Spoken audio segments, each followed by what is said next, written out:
ఓం నమః శివాయ. ఓం నమో నారాయణాయ. కర్మ నరదృష్టి నివారణ సంచిత కర్మ ప్రారబ్ధ కర్మ ఆగమిక కర్మ దగ్ధ నివారణ తులాభార కాల భైరవాయ నమో నమః. ఓం దిగంబరాయ విద్మహే సింహవాహనాయ ధీమహి తన్నో సంహార కాల భైరవ ప్రచోదయాతు. ఓం శ్రీ మహాలక్ష్మీదేవ్యై నమోస్తుతే. హరి ఓం. మా ఛానల్కి స్వాగతం. చూస్తున్న వీక్షకులకు ప్రేక్షకులకు ప్రియ కాల భైరవ భగవద్బంధులకి స్వాగతం పలుకుతూ మమ్మల్ని ఎంతగానో ఆదరిస్తూ ఉండబడినటువంటి ప్రియ సోదర సోదరీమణులకు సనాతన ధర్మ సంరక్షకులకు జ్యోతిష్య అభిమానులకు స్వాగతం పలుకుతూ అందరిపైనను గణేశ నిమజ్జన మహోత్సవ శుభాకాంక్షలు. గంగా తీరం వైపు వెళ్తున్నటువంటి గణపతి స్వామివారిని ఒక ఆశీస్సులు. తండ్రి కైలాసం నుంచి వచ్చి మేము చేసిన పూజలంతను కూడా స్వీకరించి మమ్మల్ని ఏడాది వరకు సంపూర్ణ ఆయురారోగ్యాల చేత ఆశీర్వదించమని. సాగర తీరం వైపు స్వామివారి వెళ్తూ ఉంటారు కనుక అందరూ స్వామివారి యొక్క ఆశీస్సులు పొందుదాం. అఖండమైనటువంటి అష్ట కష్టాలకు స్వస్తి పలుకుదాం. అష్ట ఐశ్వర్య స్వాగతం పలుకుతాం. 16/9/2024 నుండి ద్వాదశ రాశుల్లో గ్రహ గమనాన్ని ఒకసారి వీక్షింపచేద్దాం.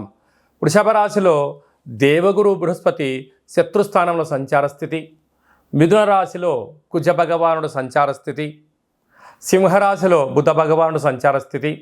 కన్యరాశిలో త్రిగ్రహ కూటమి రవి శుక్ర కేతు సంచార స్థితి. కుంభరాశిలో శని భగవానుడు స్వక్షేత్ర తిరోగమన వక్రగమన సంచార స్థితి. మీనరాశిలో రాహు సంచార స్థితిలో ద్వాదశ రాశుల్లో గ్రహ గమనాలు ఈ విధంగా ఉన్నాయి.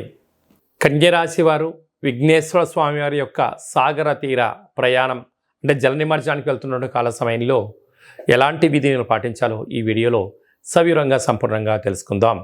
కన్యరాశిలో ఏ నక్షత్రాలు వస్తాయనగా ఉత్తరా నక్షత్రంలో 2, 3, 4 పాదాలు, హస్తా నక్షత్రంలోని 4 పాదాలు, చిత్తా నక్షత్రంలో 1, 2 పాదాలను కలిపితే కన్యరాశి. చాలామందికి డేటా బర్త్లో లేనటువంటి కారణం వలన పేరు యొక్క మొదటి అక్షరాన్ని అనుసరిస్తూ ఆ రాశిని తెలుసుకునే ప్రయత్నం చేద్దాం. టో పా పీ పు ష అడ ఠ పే పో అక్షరాల వారందరూ కూడా కన్యరాశి జాతకులే. కన్యరాశి యొక్క అధిపతి బుధ భగవానుడు.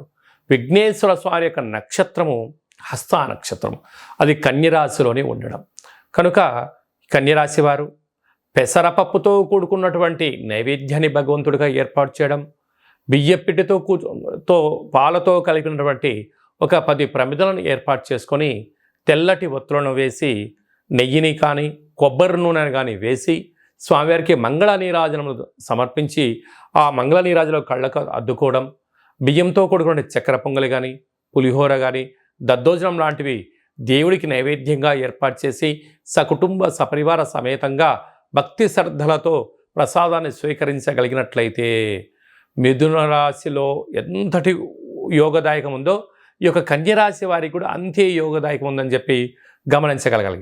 రాశిలోనే రవి శుక్ర కేతు సంచార స్థితి ఉండడం వలన చిన్న చిన్న విషయాలకు ఆందోళన, దూరావాయు జల ప్రయాణాల్లో ఇబ్బందులు, అనేక రకాలమైనటువంటి ఆపదలను ఉండినను మౌనంగా ఉండడం, ఆధ్యాత్మికంగా ఉండడం, యోగా ఆసనం మెడిటేషన్ లాంటివి చేయడం, మంచి పుస్తకాలు చదువుకోవడం, దేవాలయాల్లో ప్రదక్షిణ చేయడం వలన మనశ్శాంతి ద్వారా శత్రు ప్రభావాలు తగ్గి, శత్రువులు అనగా ఈ యొక్క కన్యరాశి వారికి ఎక్కడో ఉండరు, ఆరోగ్యం నిద్ర లేకపోవడం, వ్యాధులను బాధింప చేసుకోవడం, అంటే చిన్న విషయాలను భూతద్దంలో పెట్టి చూస్తే పెద్దగా ఆవగింజ గుమ్మడికాయ ఎలా కనపడుతుంటుందో నిద్రలేని రాత్రులు గడపడం వలన ఆ అనారోగ్య పరిస్థితి వలన ధనం వృధాగా ఖర్చు అయ్యే పరిస్థితి చాలా అధికంగా ఉంటుందని చెప్పి గమనించాలి. 6వ స్థానంలో శని భగవానుడు వక్రగమన సంచార స్థితిలో ఉండడం వలన రుణ సమస్య, రోగ సమస్య, శత్రు సమస్యలు అనేక మంది ఎదురు చూస్తున్నారు. మోసపోవడానికి మీరు సిద్ధంగా ఉన్నారా? మోసం చేయడానికి కొందరు సిద్ధంగా ఉన్నారు కనుక మీరు మౌనంగా ఉండండి.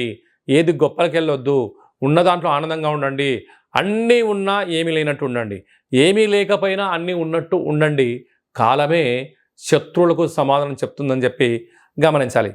సప్తమ స్థానంలో రాహు భగవానుడు ఉండడం వలన ప్రేమికుల మధ్య విభేదాలు, భార్యాభర్తల ఆటంకాలు, మూడో వ్యక్తుల ప్రమేయం చేత మీకు అనేక రకాల ఇబ్బందులు ఉంటాయని చెప్పి గమనించాలి. భాగ్యస్థానంలో గురు సంచార స్థితి ఉండడం వలన అన్నదమ్ములతో, అక్కా చెల్లెలతో, భార్య భర్తల మధ్యలో పార్ట్నర్షిప్ వ్యవహార కార్యక్రమం చేసేటప్పుడు ఆచితూచి నిర్ణయం తీసుకోవడం ఉత్తమోత్తమం.